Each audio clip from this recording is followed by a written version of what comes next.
উলুয়াতু temple, হ্যাঁ, বালির অন্যতম একটি সুন্দর এবং অ্যাট্রাকটিভ জায়গা এবং শ্রদ্ধার জায়গা। এবং এই উলুয়াতু টেম্পল কিন্তু একটি অসাধারণ অবস্থানেও বিরাজ করে। কেন?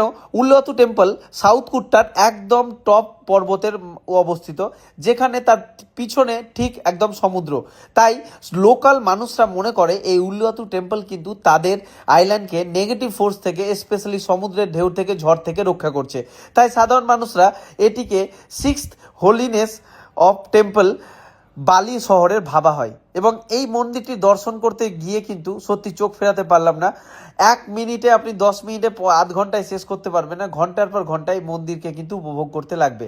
একদিকে মন্দিরের রাস্তা, অন্যদিকে মন্দিরের সুবিশাল সিঁড়ি, এবং সেই সিঁড়িতে উঠেই মন্দিরের চারিদিকে কিন্তু প্রকৃতির সৌন্দর্য চোখ আপনার জুড়িয়ে যাবে। অন্যদিকে এই মন্দিরটি রুদ্র দেবতা কিন্তু এই মন্দিরে বিরাজ করে। তাই এই মন্দিরটি আপনার কেমন লাগলো? বালিতে আসলে আপনি এই মন্দিরটি অবশ্যই ডিসকভার করতে চান কিনা অবশ্যই কিন্তু কমেন্টে জানান। এখনকার